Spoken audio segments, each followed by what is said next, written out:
what is tip pooling generally? So let's talk about the terms.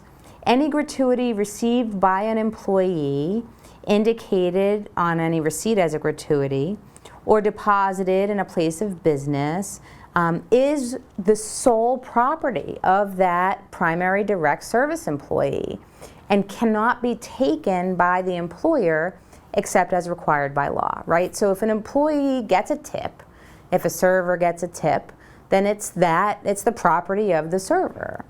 A primary direct service employee performs the main direct service for the customer and is to be considered the recipient of the tip. So the question then becomes, can an employer in any way say to the servers, hey, you have to share those tips with people like the busser, the runner, the hostess, right? Can we have policies in place that require tip sharing or tip pooling? The FLSA regulations make pretty clear that tips are the property of the employee, whether or not the employer has taken the tip credit. The employer must, however, notify employees if there's going to be a mandatory tip pool contribution amount, and may only take a tip credit for the amount the employee receives, and may not retain tips for any other purpose. So you can, as an employer, say, you know what, the hostesses, the bussers, they really are part of guest service for you, and we will require a certain percentage of tips go into this tip share, this tip pool. So who can participate in the tip pool? An occupation that customarily and regularly receives tips.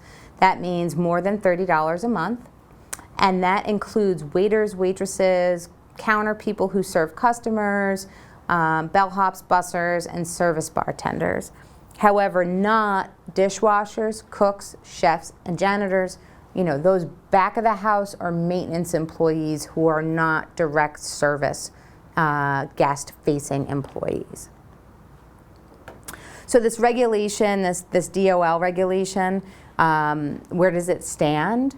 The Fourth Circuit and Ninth Circuit have different opinions on where it stands and whether back-of-the-house employees can be part of the tip pooling if a tip credit isn't taken. And the language of the Fair Labor Standards Act itself is really unclear. And so we're really waiting to see what the Supreme Court's going to do and if they're going to accept this appeal. So we're wait and see.